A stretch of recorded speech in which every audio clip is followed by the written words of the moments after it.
it's about the consistency of the content.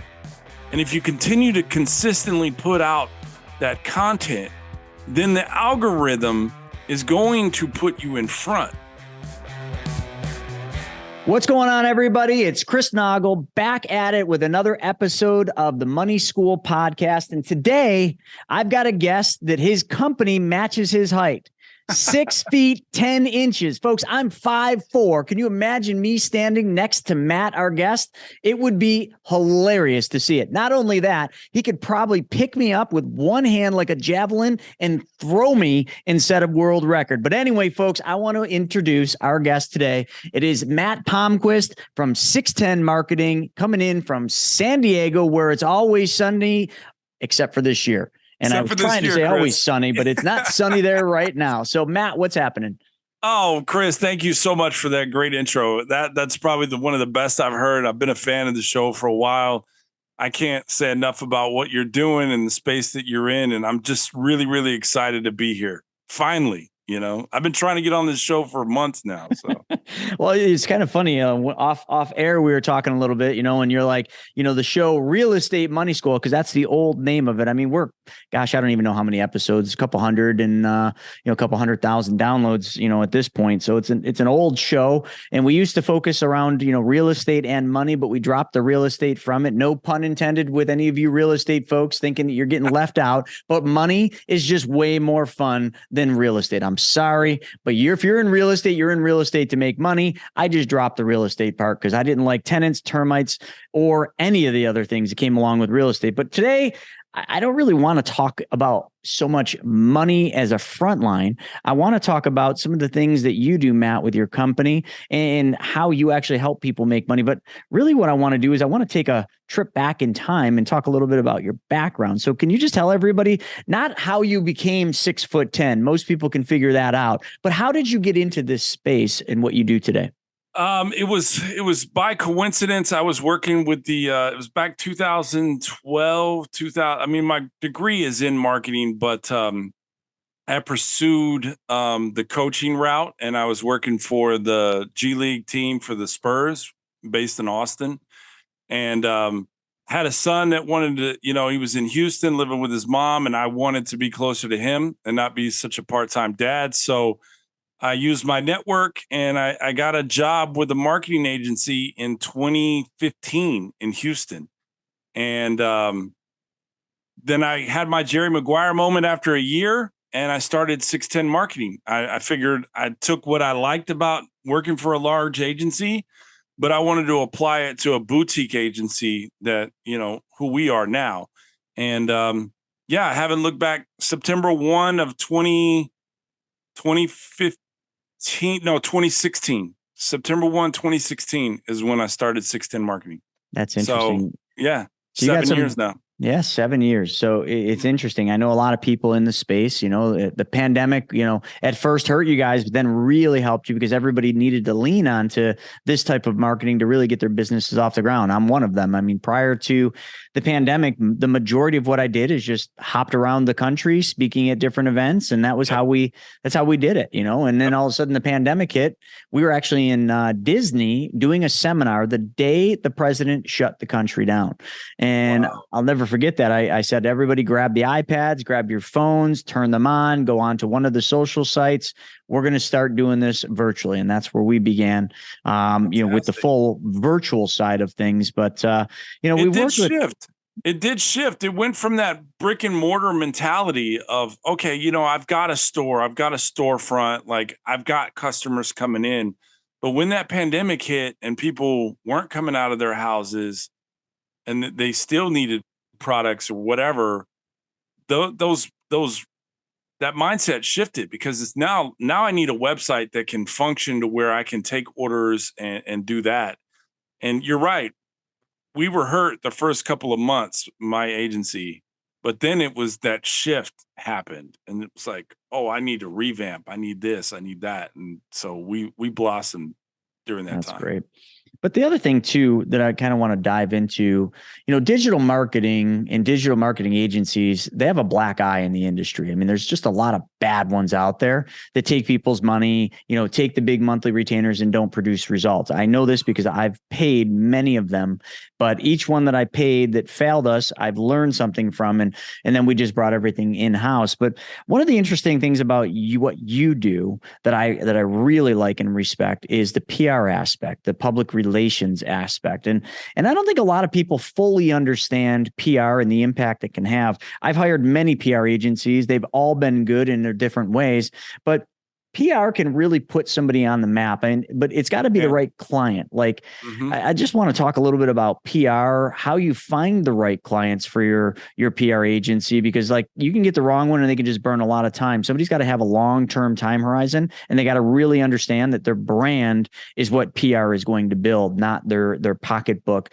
But their pocketbook will come after the brand builds. But a lot of people want to put the money in front of the brand, and I think that's just a short-term and a short-sighted method. It's really tough to kind of gauge an ROI. With digital marketing, you can look at the data and you can say, okay, how much did I spend for ads? And then how many sales did I have? And you can correlate, the ROI, right? With PR, it's more, you're exactly right. We have to set the expectation for the client that this is not going to happen overnight. If you're in real estate, and let's just say, for example, if you're in real estate and you're in property management or your property management company, and you want to be like a Grant Cardone, right? When Grant Cardone has shifted his business model from years ago into what he is now, where he's like a social media type guru, real estate type person, it takes a long time for that to happen. And it takes a tremendous amount of money.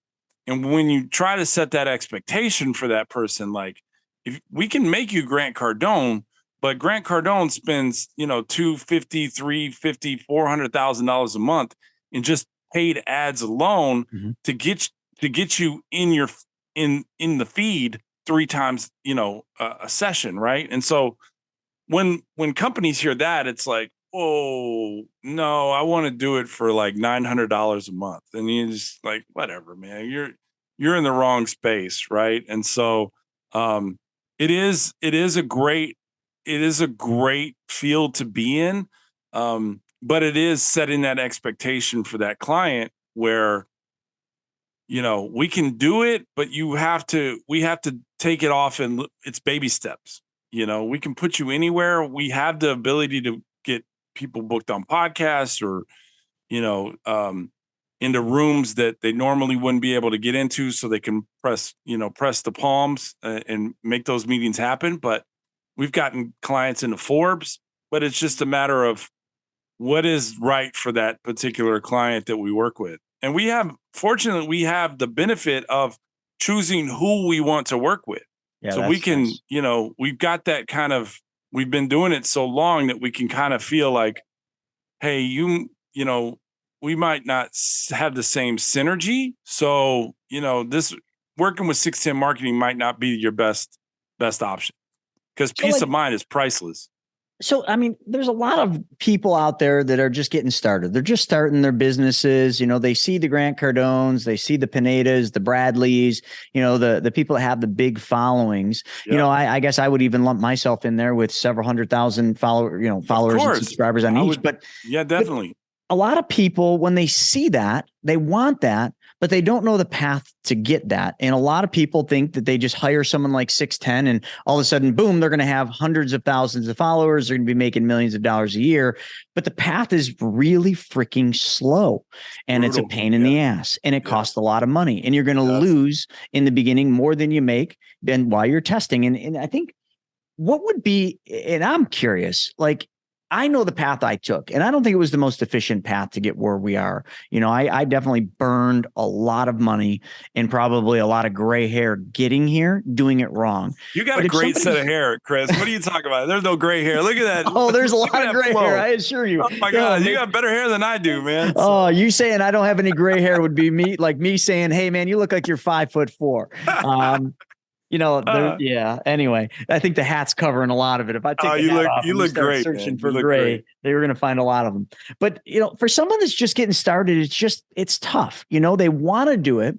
So what would be some advice we could give to the brand new business owners? I don't care what business they're in, but they're just looking like, how do I start this process? Like, what are the things I can be doing today that will get me there in a period of time? Like, what would you say to them? Content is king. That's what it boils down to. Like when you were talking, I kind of heard what you said about you've tried a lot of different things. You've paid a lot of money, X, Y, and Z, right? But it's kind of goes back to the digital marketing realm where it's A/B ad testing. Like you need to find your base, your client, your foundation, right? You're not going to know that right off the bat. You might have an idea what it is, but you could be totally off. And so it's all about content and posting it consistently and regularly and engaging with your base. Because if there's engagement, you need to evaluate, is it a positive base? Like, are you getting positive feedback? Because positive feedback would tell you, okay, I'm on the right track. If you're getting that negative feedback, depending on how you want to look at it, because negativity, bad press is good press, right? But if you're getting that negative engagement, then that kind of might signal, hey, maybe I need to tweak something, or maybe I'm not finding that right, that, I'm almost there, but I'm not particularly there. And so it goes back to just posting regularly content, engaging, asking questions, putting, um, putting quizzes out, on like stories, like, hey, what guest do you want to hear next on Chris's show, or so forth, right? And so once you start to feed that, if people obviously like your show, then they're going to share it. They're more inclined to share it. There's engagement. And with the algorithm, if I like Chris's show, then it's going to pop up on my feed for all my friends. And so now you're getting in front of a whole, 3,000-4,000 people just on my personal Facebook, and so good advice. So it's just a matter of putting out that content that people can engage with, and really noticing what that engagement is it positive or negative. I couldn't agree more. And the thing you got to understand in doing that, folks, is it takes consistent, persistent action. Exactly. It's going to take time. And I know a lot of people are in a big hurry to get where they're trying to go, but you got to stop and smell the roses. It's going to take some time. I remember, and man, this is going way back. I would say probably 2014 to 15, somewhere around there. And I might even be a little off on that, but how I got started is, my now wife, she was my girlfriend then. When I first met her, I didn't know anything about social media. And she's like, I can't believe you're not on Facebook, and I was like, well, I've got a profile, but I don't really use it. So she said, oh, you got to start doing this. And for your business, you should start going live. I knew none of this stuff. Yeah. And I'm like, live? What do you mean live? Like, what do I do? And she showed me. So what I started doing is I just started popping on and doing lives. When I was driving, I'd put it up on this little thing, driving home from snowboarding. I'd talk about the snowboarding day. And back then, it's very different than now. Facebook would really drive the algorithm. So I remember after doing this for a while, and I actually turned it into a regular show. I did it twice a week. I would do it every single Friday at 6 p.m. because that was like really right when I got done and I could do a live. And then I did Sunday Flip Fun Day every single Sunday. Yeah. And it was almost always the same time. Yeah, exactly. It was consistent. I did this for years, but I'd have thousands of people on these lives. And I never tried selling anything. All I did is just taught. I just showed them what I was doing. I wasn't even any thought to it. I just turned it on. It was probably awful. I probably wasn't even very good at doing it, but I just said, hey, here's why we did this. And sometimes I would like put the phone down and they couldn't even hear me. People would be like, we can't hear you. I'm like, oh yeah, I forgot, no mics, no lights, nothing, just did it. But as it progressed, Facebook dialed back their algorithm and then Instagram became a thing. My wife's like, oh my God, you guys are old on Facebook. You need to come over here to Instagram. So I started doing Instagram. I didn't know the first thing about it. She had to teach me everything. I'm 45, so I'm a little old for this stuff. And then I started doing that. Yeah. I can relate. Yeah. But it was just, it's just like always doing it. And today people are like, oh, how do you do it? I'm like, well, we do about 100 posts a day. 100 posts a day. I'm like, Yeah, man, I do almost throughout the entire day. I'm always doing stories. My team's always putting stories up and photos up. It's nothing. There's no like real science to it. It's just like we just post random stuff. But every day people jump on. They want to see the story in the morning with me walking past the big tire. That's a thing in my stories in the morning, walking into my office. There's this giant workout tire that people always comment on, but it's just like that's something they relate to. And you also have to, they also have to realize, like, and we set this expectation with clients, is that you cannot get fixated on the number of likes. You know, that's big now. It's like, okay, how many people liked my, I got 27 likes or 270 likes or whatever it is, right? Whatever number it is, whether you're just first starting out or whether you're accomplished, right? You cannot get fixated on that. Like, it's about the consistency of the content. And if you continue to consistently put out that content, then the algorithm is going to put you in front. And I know we talk about this algorithm and it changes all the time. It's like Google's algorithm, right? But if you are consistent and you are constantly posting and interacting with your base, then you are going to be put into the forefront. And if you do that and you implement paid ad spend, which Facebook, that's how Facebook makes money, then you're definitely going to be put in the front, you know? And so that's just kind of the key, is just to make sure that that you're out there consistently. And 100 times a day, yeah, you're killing it right now. I've seen it. I'm trying, man. It's not easy, but you just keep doing it. Like right now, all I'm doing is I'm just pointing the camera at Matt here on the screen, showing the studio, and people are like, "Oh, I wonder what that studio looks like." Well, there you go. Yeah. There's the studio, and that's content that people will actually watch. People like you. And that's all you do. And then I'll just basically tag Matt in it. I'll tag 610 marketing and boom. Then all of a sudden Matt gets it. He shares it around. And now I'm in front of his audience. Yeah, so exactly. Nothing complicated about this. Yep. Yeah. There's nothing complicated. It's just a matter of finding someone that understands it and can kind of navigate the waters for you. Right. Like, I mean, it's, even the best player, I come from obviously a sports background. I played basketball, but even the best players, the guys that I looked up to, like the Michael Jordans or the Larry Birds or the Magic Johnsons, right? The best players in the world all had what? They all had coaches, right? They all had someone to help them, guide them to greatness. You know, there was somebody that was helping Michael Jordan work out when no one else was, you know? Grover and read the book Relentless. That was his coach. Yeah, the basics. Exactly. Focus on the basics. That's all he did. Yep. And so I've been blessed to be around a lot of the greats. One of my best friends is LeBron James, trainer. And so he actually learned from Tim Grover. And he's been with Bron for 20 some years now. And so, yeah, it's just one of those things where you're not going to know everything. So find somebody, a professional or an expert or a coach, and help you kind of sharpen your skill set. It's interesting. This is useless piece of fact, but I was just in the Bahamas for a conference.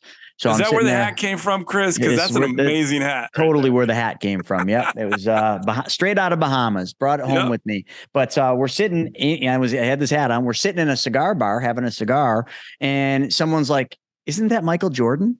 And sure enough, right there was Michael Jordan. He didn't stay very long, but yeah, I can officially say I was having a cigar in the same cigar bar as Michael Jordan. Well, that's amazing. That is an amazing feat. That's an amazing accomplishment. But I heard that Mike spends he's got a house in the Bahamas from what I hear. So yeah. And we saw his boat. It looks like his sneaker. Like his boat, his yacht literally looks like a pair of sneakers. Got the elephant print. Yeah, I've seen it. I've seen pictures on social media. So, that's wild. Wild stuff. So with that, like now that you've got this marketing, like what does your future look like? What are you going after? Like, what are your goals? I'm glad you asked that. So I just recently became certified with the NBA to become a player's agent. This happened about a year ago. And so the idea is to take my expertise and my network from my basketball past and combine it with representing NBA players and their future, right? Wow. And so it's a lot harder task than I imagined it would be, but I've never backed down from a challenge, right? And so I got certified a little over a year ago, and been trying to learn the ropes. I've got a couple of mentors that are agents in the game and been really successful for years now. So they're helping me kind of gauge the waters. But uh, yeah, the idea is to combine the marketing side, which would handle the endorsements and that sort of off the court deals, with the player and the on court deals dealing with the teams, negotiating those contracts. So kind of keeping it all under the 610 brand, so it's called 610 Sports. Your real estate business lives and dies by the network and the connections that you make. I mean, after all, your network, well, it's your net worth. That's what you always heard, right? If that's an area where you desire improvement, well, Private Money Club, it's for you. PMC saves you precious time and money by bringing the real estate world, well, right to you, right in the palm of your hand. So get in on the action, like so many others have, by going to privatemoneyclub.com and sign up. Yeah, I think that makes a lot of sense. I mean, there's a huge piece of marketing that comes into that. So when these guys get the notoriety on the court, a lot of their money is made off the court in their endorsement deals and everything else. But that requires marketing. That requires an understanding of it. Otherwise, these guys get taken for a ride.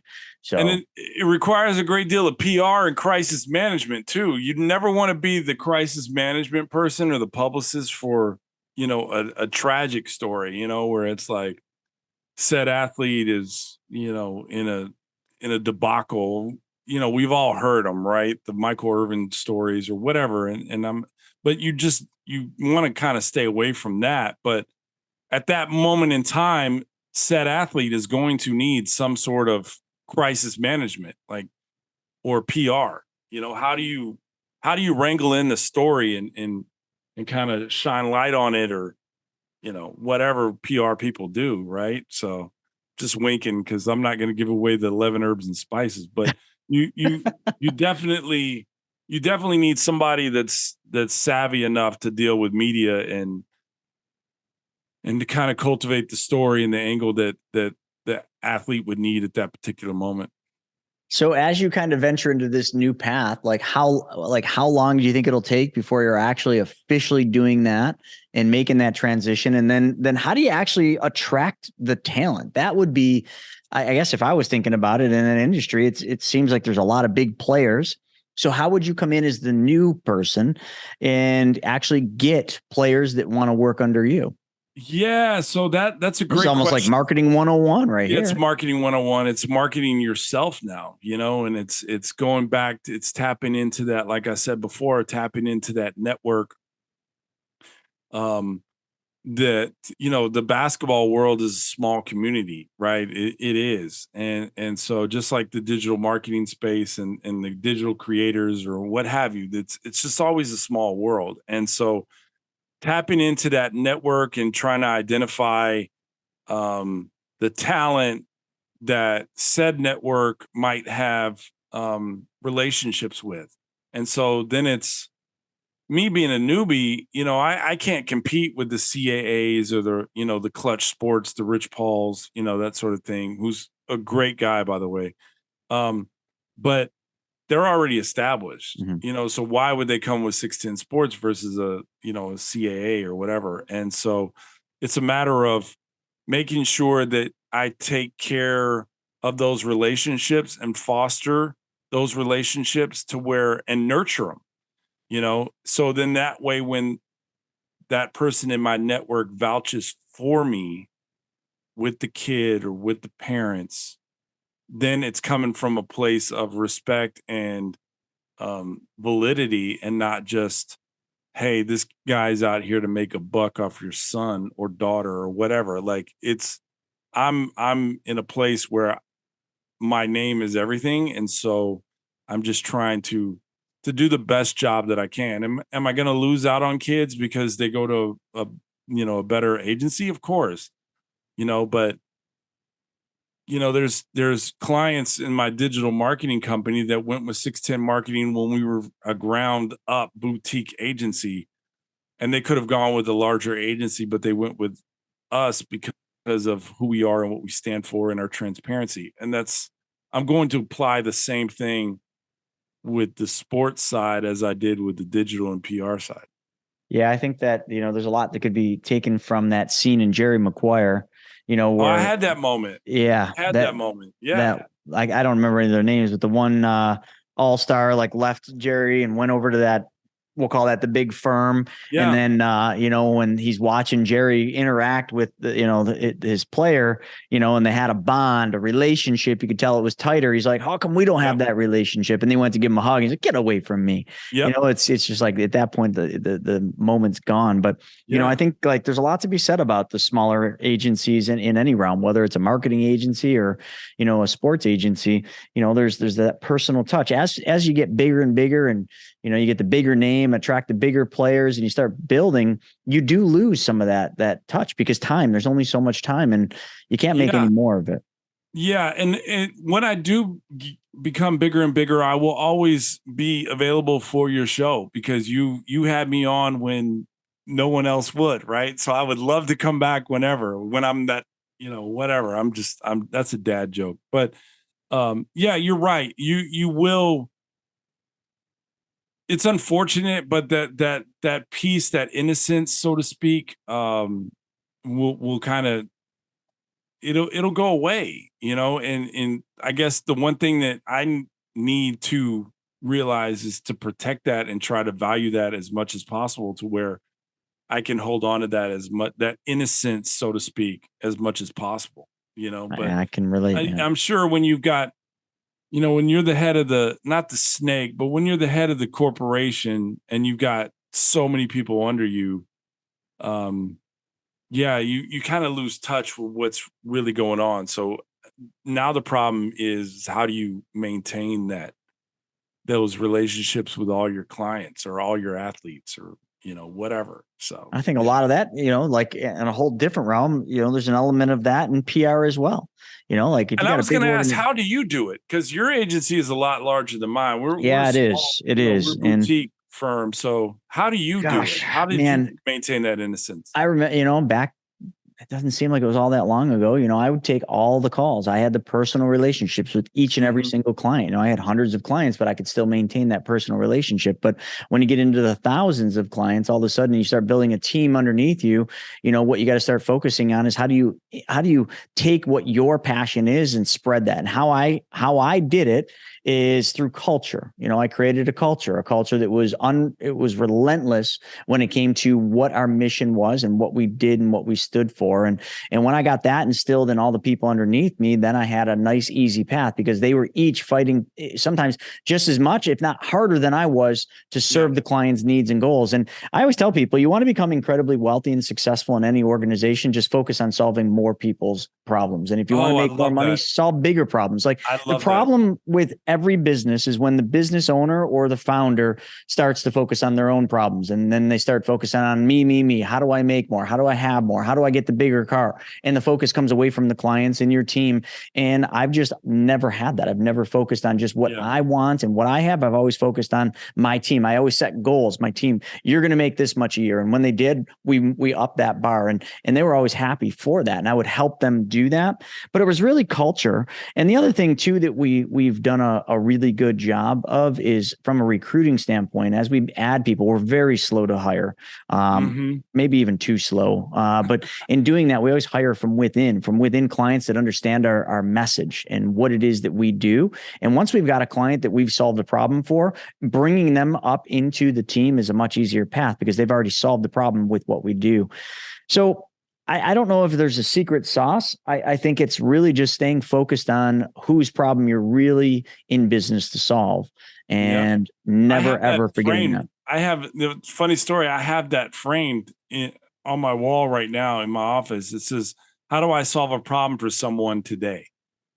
And so that's to the core of what we do. Like, there's always a solution for a problem. It's just a matter of how what steps need to be taken to find said solution, right? And so, but if you can solve somebody's problem and consistently do that for them, then they're going to be a client for life because they know that you can, you're the problem solver. If something goes awry, then call Matt, or call Chris or whatever, and so that's one of the mantras that we live by is how do we solve a problem for someone today? So yeah. And I think another thing on that's important too is in business, sometimes what you're going to have to do is make a hard decision. When you're solving somebody's problem, sometimes that problem you're going to solve is going to net you zero. Matter of fact, it's going to cost you money and time, but don't shy away from it just because you don't get paid. Push harder into that one, solve that problem, even though there's no economic benefit for you. That person isn't going to be your client. That person is never going to pay you. They can't pay you. That person is never, ever going to do anything to help you. That's the person you still need to serve because somehow, listen, I'm going to take you back to a story. And this is back early days of being in this business. There was a story about a client. And this client was poor. And the agent went out to the house and first thing saw this raggedy old house, this beat up old car. And the first thing the agent said is, this is going to suck. I almost contemplated not even going in to the appointment, but they did go into the appointment. They did end up helping this client. Do you know who who they were related to? Oprah Winfrey. Wow. It was the grandmother of Oprah Winfrey. And it is a true story, folks. True story. This agent had no idea who he was helping and who he was serving. And he made barely any money because she just didn't have any money. And I don't know how long after that, but that same client who he almost didn't help called him up and said, "Hey, I've got my granddaughter who needs some help. I'd like to introduce you. Can I set up a call between you and my granddaughter? Her name's Oprah." There you go. What was that relationship worth?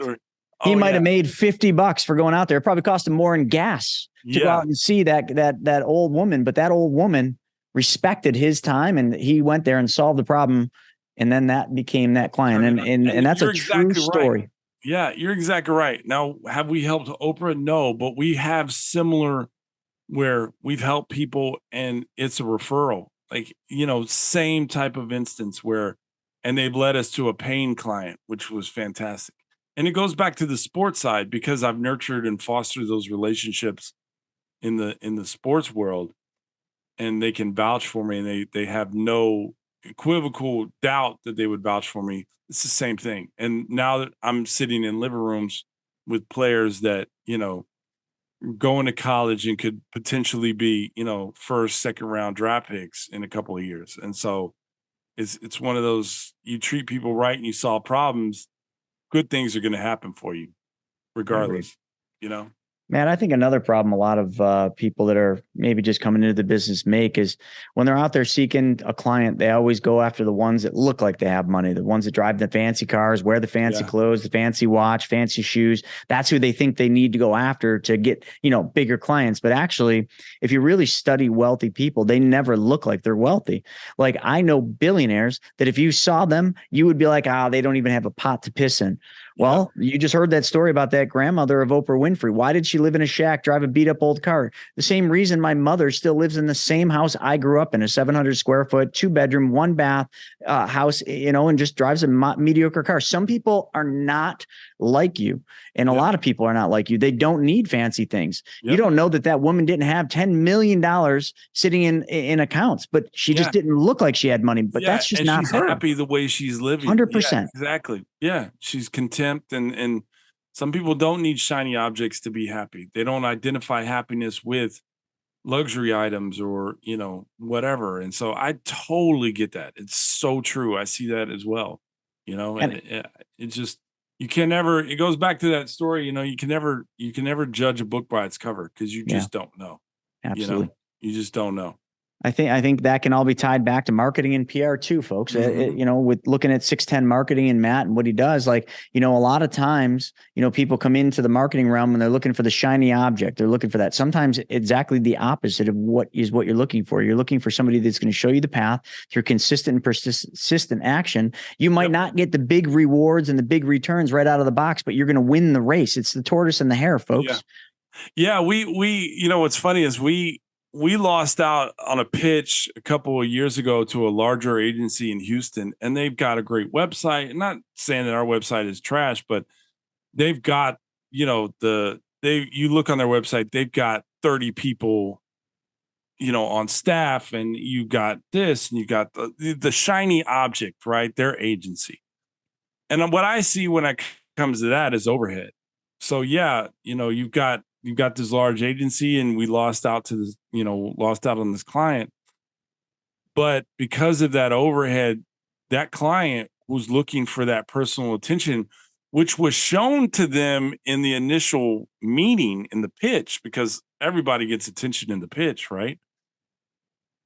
A year and a half later, they came back to us and they were inquiring like, hey, and I didn't want to ask or pry, but I knew they got lost in the shuffle. They became a number. They were pitched that there was quality, but then they just figured out that they were quantity, if that makes sense. And so we have stayed true to ourselves. We'd rather work with quality than quantity, right? And so, yeah, I get exactly what you're saying. It's that peace of mind. It's that personal attention. It's just fostering those relationships, because once you have that, then you don't need anything else. Karma will take care of everything else.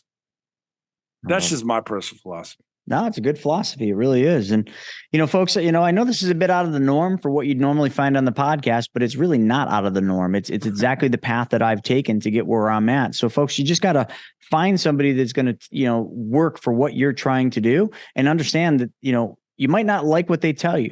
You might start working with Matt at 610 Marketing, and, he might say, okay, here's the path. And you might say, I don't want to do that because it just seems like it's going to take too long. Or maybe it's, it's just not getting you the immediate results that you thought you were going to get. Mm-hmm. Understand that might be the best path for you, because you're in this for the long haul, not the short game. Yep. And,